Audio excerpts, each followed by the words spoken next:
Hello friends, my name is Ankit Sharma. हम आ गए हैं अपनी सेकंड वीडियो के साथ। इस सेकंड वीडियो के अंदर हम मोहम्मद गोरी के बारे में पढ़ेंगे। मोहम्मद गोरी के बारे में आप लोगों ने बहुत सारी कहानियां भी सुनी होंगी टीवी के अंदर, यानी कि पृथ्वीराज चौहान वाली। जो मोहम्मद गोरी ने पृथ्वीराज चौहान के साम्राज्य पर जो आक्रमण किया था उसके बारे में हम पढ़ते हैं। जो इसने मोहम्मद गोरी ने पृथ्वीराज चौहान के ऊपर जो आक्रमण किया था उसे कहते थे इसका तराइन का इसने तराइन का युद्ध, यानी कि तराइन का जो प्रथम युद्ध हुआ था वो 1911 में हुआ, 1991 में हुआ था। सॉरी, 1991 में जो युद्ध हुआ था ये इसमें पृथ्वीराज चौहान की जीत हुई थी और गोरी की हार हुई थी। फिर मोहम्मद गोरी ने क्या करा, दोबारा आक्रमण किया। इसे तराइन का द्वितीय युद्ध बोलते हैं। और इन्हें एक साल बाद यानी कि 1192 में फिर दोबारा आक्रमण किया। इसमें मोहम्मद गोरी विजयी रहा और जो हमारे ये थे पृथ्वीराज चौहान थे इनकी हार हुई। और मोहम्मद गोरी के एक और युद्ध लड़ा था मोहम्मद गोरी ने, जो लड़ा था इसने 1194 में। ये किसके बीच, ये जो युद्ध हुआ था ये जयचंद और गोरी के बीच में हुआ था, जिसमें गोरी जो था विजयी हुआ था, यानी मोहम्मद गोरी जीत गया था। फिर मोहम्मद गोरी ने क्या करा, जो इसका प्रथम युद्ध था यानी कि भारत पर इसने जो आक्रमण किया था, जो पहली बार आक्रमण किया था, ये तो इस पर तो क्या ही किया था, मोहम्मद गोरी ने पहले भी आक्रमण किया था जो 1175 में इसने मुल्तान के विरुद्ध किया था। मुल्तान के विरुद्ध वो करा था, इसने युद्ध किया था। और 1178 में इसने फिर दोबारा युद्ध किया। ये किया था इसने पाटन पे। ये पाटन कहाँ, ये गुजरात के अंदर है। और वहां का जो शासक था वो भीम द्वितीय था, जिसने गोरी को विजय नहीं होने दिया था, यानी कि गोरी को पराजित कर दिया था। और इसके अंदर हम तो फिर इसने क्या करा, मोहम्मद गोरी की मृत्यु हो गई थी 1206 में। फिर 1206 के बाद इसका जो सेनापति था कुतुबुद्दीन ऐबक, उसने दिल्ली के अंदर, यानी कि दिल्ली सल्तनत जिसे बोलते हैं हम, अब दिल्ली सल्तनत इस यहाँ से स्टार्ट होगा। हम दिल्ली सल्तनत के बारे में, कुतुबुद्दीन ऐबक के बारे में आज हम इसके अंदर डिस्कस करेंगे। तो इसका जो सेनापति था कुतुबुद्दीन ऐबक, जिसने कुतुब मीनार की नींव रखी थी। और इसका पूरा काम किसने करवाया था, इल्तुतमिश ने। इसके बारे में थोड़ा सा यह अभी मैंने तुम्हें बताया।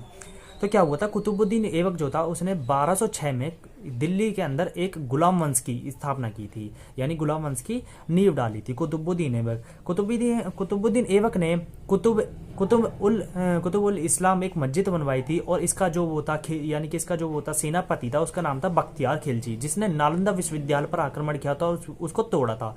बख्तियार खिलजी ने, कुतुबुद्दीन ऐबक ने इसे, कुतुबुद्दीन ऐबक को लाख बख्श भी कहा जाता था, क्योंकि इसने लाखों का दान दिया था। और इसने उसके अंदर अजमेर के अंदर, यानी कि अजमेर के अंदर ने 2.5 दिन का झोंपड़ा जो था, 2.5 दिन का झोंपड़ा भी इसने बनवाया था कुतुबुद्दीन ऐबक ने। और इसकी जो मृत्यु हुई थी चौगान खेलते हुए। चौगान बोलते हैं, चौगान एक खेल होता है जिसे पोलो, जो घोड़ों के ऊपर सवार होकर खेला जाता है, नीचे बॉल रहती है, उसे खेलते वक्त इसकी मृत्यु हो गई थी।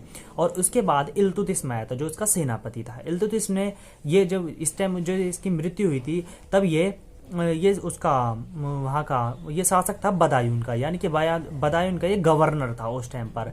ये जो इल्तुतमिश था, इसने क्या करा था, इसने इक्ता प्रणाली की शुरुआत की थी। इक्ता प्रणाली की शुरुआत करी। और जो कुतुबुद्दीन ऐबक था उसने कुतुब मीनार की नींव डाली थी, पर लेकिन वो पूरा नहीं कर पाया था क्योंकि उसकी मृत्यु हो गई थी। और उसके बाद क्या हुआ था, 1211 में कुतुबुद्दीन ऐबक की तो मृत्यु हो गई थी 1206 में।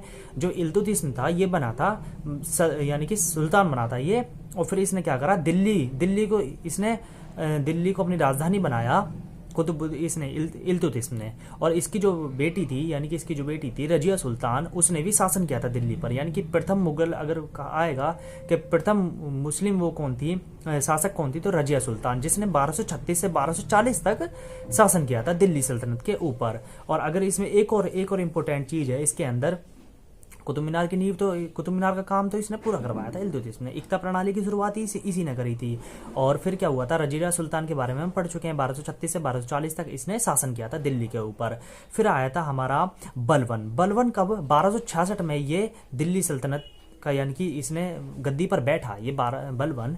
और इसने नवरोज त्योहारों को मनाना प्रारंभ किया, लोहे रक्त की नीति अपनाई बलवन ने। और जो ये दिल्ली सल्तनत का जो आखिरी शासक था, यानी कि दिल्ली सल्तनत का मीन्स गुलाम वंश का जो आखिरी शासक था, उसका नाम था सुमुद्दीन कुमेरीशु। तो ये था इसका आखिरी शासक। और इसने, यानी कि इसके जो वो थे प्रसिद्ध, जो हम कह सकते हैं कवि जो थे बलवन के टाइम पर, वो थे अमीर खुसरो और अमीर हसन। जो अमीर खुसरो है उसने तबले का आविष्कार भी किया था और उसे तूतिया हिंद के नाम से भी जाना जाता था। तो अगली वीडियो में मिलेंगे हम खिलजी वंश के साथ। तब तक के लिए नमस्कार, देखते रहिए और जानते रहिए वीडियो। ओके।